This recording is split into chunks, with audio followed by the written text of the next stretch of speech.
Здравствуйте! Сегодня мы расскажем об одних из самых дорогих сортов мяса – мраморной говядине. В продаже есть элитные куски из Японии, которые стоят от 20 до 40 тысяч рублей за килограмм. И хотя простому человеку вряд ли удастся отведать такого мяса, расскажем, почему же оно стоит так дорого.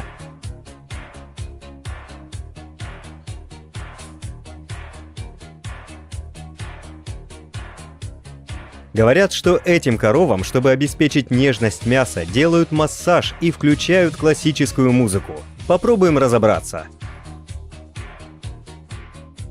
Перед вами говядина вагю – одно из самых дорогих мясных блюд в мире, производимое в Японии и ценимое за его насыщенный мраморный вид и маслянистый вкус. Даже для самих японцев этот деликатес не на каждый день. За такие 3 ломтика говядины весом 160 грамм придется выложить $100. В среднем высококачественная говядина вагю в Японии может стоить до $400 за килограмм, а сами коровы могут продаваться по цене до $30 тысяч. Но что же на самом деле делает это мясо таким дорогим? Термин вагю буквально переводится как «японская корова» и обычно относится к 4 основным породам. Это породы черная, коричневая, безрогая и японский шортгорн. Все эти породы выведены в Японии, отсюда происходит и аутентичная говядина вагю. Всего мясных коров в Японии около 3 миллионов голов.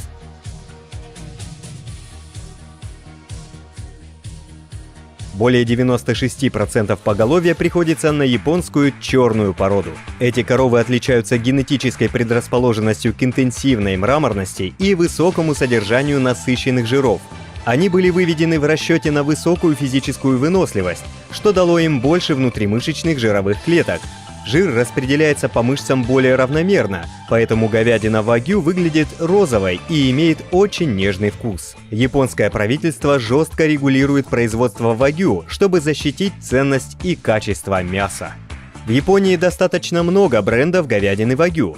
Ее оценивают по 2 основным факторам – количеству получаемого мяса и качеству мраморного жира. Для продажи в Японии используется мраморная говядина только с сертификацией от А3 до А5.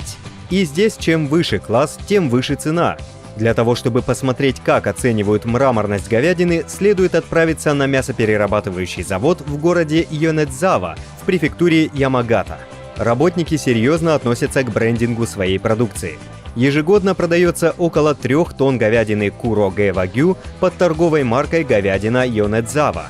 После первоначального осмотра производится клеймение туш. Делается разрез и проверяется мраморность мяса. На всех тушах он делается в одном и том же месте, чтобы получить общее представление о мясе.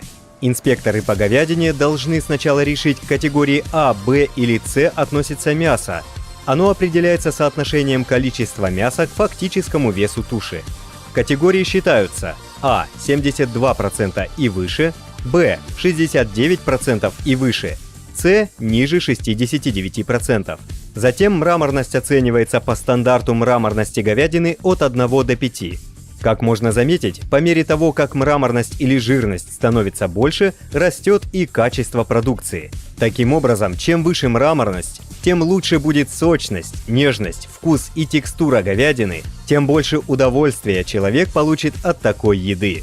Желанный бренд говядины Йонэдзава получает продукция только ранга А4 и А5. Мраморность формата А4 хорошо сбалансирована. Здесь достаточно красного мяса, чтобы его было хорошо жевать, смешиваясь с жиром во рту. Формат А5 более интенсивный. Его мраморность сбалансирована между красным мясом и жиром. Это делает его розовым. Исследования показывают, что в этом мясе высокое содержание мононенасыщенных жирных кислот омега-3 и 6, необходимых человеку. Жирные кислоты способствуют снижению уровня холестерина в организме. Марка формата А5 является высшим рангом в Японии, и на заводе она также получает штамп Йонэдзава Гю.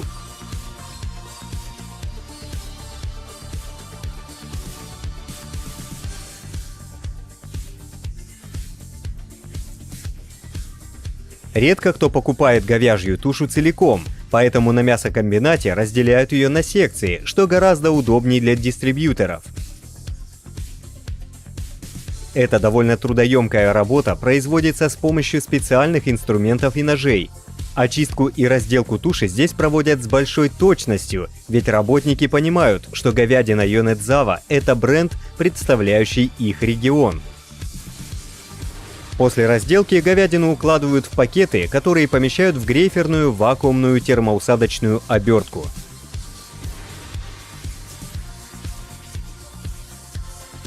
Затем мясо погружают в горячую воду, чтобы затянуть обертку вокруг говядины. Ледяная вода замораживает этот процесс, обеспечивая блоку мяса хорошую защищенность и консервацию. Пакеты маркируют, после чего они готовы к отправке в рестораны или распределительные центры. Говядина вагю приобрела почти легендарный статус, и поэтому существует множество мифов о фермах вагю и о том, как обращаются с животными, от ежедневного массажа до кормления пивом. Условия выращивания коров различаются в каждом регионе, и разные фермеры разводят по-разному. Одно становится ясно, что фермеры проявляют большую заботу о своих подопечных. Так, на одной из ферм содержится 1250 голов крупного рогатого скота. Они защищены от снега и минусовых температур. В коровнике практически отсутствует запах навоза, слышен только гул вентиляторов и запах свежего сена. Каждая корова наделена 10-значным номером, по которому можно отследить всю ее родословную на протяжении нескольких поколений. Вся информация хранится в компьютерной базе данных. Телята согреваются тепловыми лампами. Они очень милые и любопытные. Его мама находится рядом. Коровы на таких фермах ведут беззаботную жизнь. Они любят, когда за ними ухаживают и массируют тело, поэтому они все чистые и ухоженные. У фермеров индивидуальный подход к телятам. Чуть ли не каждого из них хозяин знает в лицо, потому что выращивает не как будущее мясо, а заботливо, словно домашнее животное. Им делают массаж, который делает мраморный рисунок более равномерным, а еще им иногда дают пиво для аппетита. Японцы шутят, что многие люди не отказались бы от такой жизни, которую ведут эти коровы. Кормят коров сеном, соломой, рисом и кукурузой. Здесь готовят смеси из овса, овсяных хлопьев и кукурузы. Применяется сушеная кукуруза в гранулах, в которой, вероятно, больше всего белка. Это помогает эффективно наращивать объемы мяса у коров. Определенно, такие корма коровам нравятся. Это свободная от стресса среда для производства вагю. В загоне находится всего 2 животных. Здесь им не тесно, много свежего воздуха и солнца. Просто идеальное место. Можно сказать, это 5-звездочный отель для животных. И все это для того, чтобы они стали первоклассной говядиной. Сегодня жизнь ради гурманов отдадут вот эти черные быки вагю. Они больше склонны к накоплению внутримышечного мраморного жира, белого, который от обычного подкожного, желтого, очень сильно отличается, даже по влиянию на здоровье. Зачастую заводчик выращивает коров до тех пор, пока им не исполнится около 10 месяцев, а затем продает их на аукционе фермеру, занимающемуся откормом. К тому времени, когда телята будут проданы на аукционе, они уже могут стоить в 40 раз дороже американского крупного рогатого скота. Откормочная ферма будет содержать животных в небольших загонах и кормить их смесью клетчатки и высококалорийного концентрата из риса, пшеницы и сена. Такими смесями животных кормят 3 раза в день в течение почти 2 лет, пока животные не станут почти на 50% жирнее. На пастбище могут пастись только стельные коровы и племенной скот. Длительность процесса откорма, а также высокие цены на огромное количество концентрированных кормов увеличивают стоимость говядины, ведь за период откорма каждая элитная корова съедает 5 тонн кормов. К тому времени, когда корова готова к продаже на аукционе, ее цена возрастает до $30 тысяч.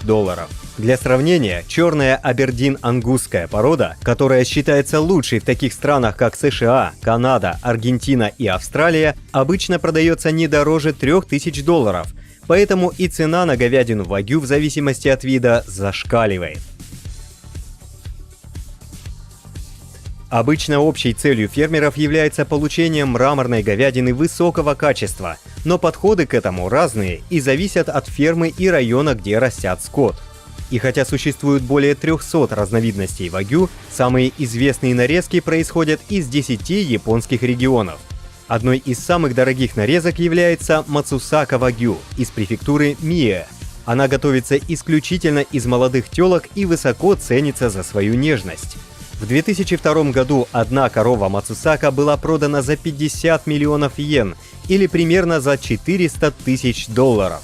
Тем не менее, самой известной нарезкой вагю является говядина Кобе, которая производится в городе Кобе, префектуры Киото, и готовится исключительно из молодых бычков или кастрированных быков. Кобе часто можно увидеть в меню американских ресторанов, однако клиентам следует с осторожностью относиться к таким блюдам, как, например, гамбургеры Кобе, поскольку настоящая говядина Кобе слишком нежная, чтобы ее можно было превратить в котлету. На самом деле, в нескольких ресторанах США подают гибридную говядину вангус от местных коров породы вагю и ангус. В японских ресторанах особой популярностью пользуется блюдо сябу-сябу. Говядину Кобе для блюда нарезают тонко-тонко специальной машиной, предварительно его подмораживая. Кобе ценится не только за то, что красиво выглядит, но и качество. Жир здесь очень мягкий.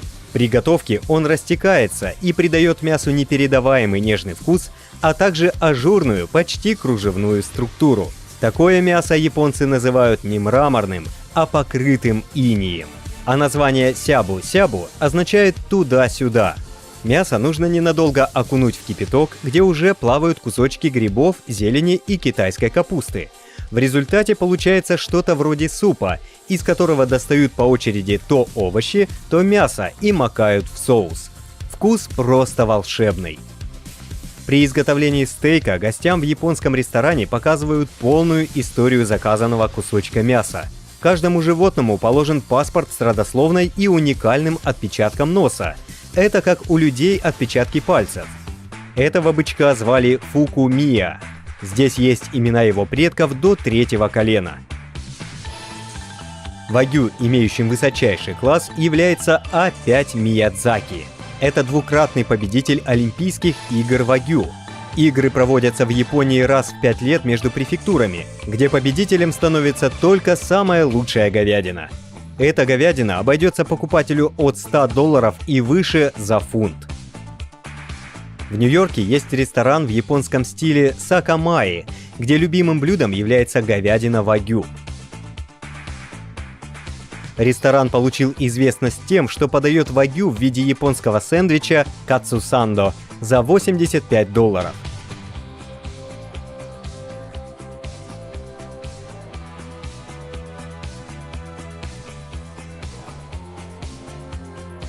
Трудно сказать, что может быть что-то еще более востребованное, чем А5 Миядзаки. Однако оливковый вагю признан самым редким стейком в мире. Он готовится из мяса крупного рогатого скота, выращиваемого на прессованной сушеной кожуре оливок, подмешиваемой в корм. Сорт был разработан в 2006 году японским животноводом по имени Масаки Исии с острова Сёдосима, который, удрученный количеством отработанных оливок, которые ему приходилось выбрасывать каждый год, решил что-то с этим сделать. Жмых от прессованных оливок, оставшиеся после процесса производства масла, очень богат питательными веществами, поэтому Масаки решил, что должен быть способ использовать его с пользой. Коровы не стали есть необычный корм, так как необычная текстура и горький вкус сырых оливок пришлись им совсем не по вкусу. Но Масаки не отказался от своего плана.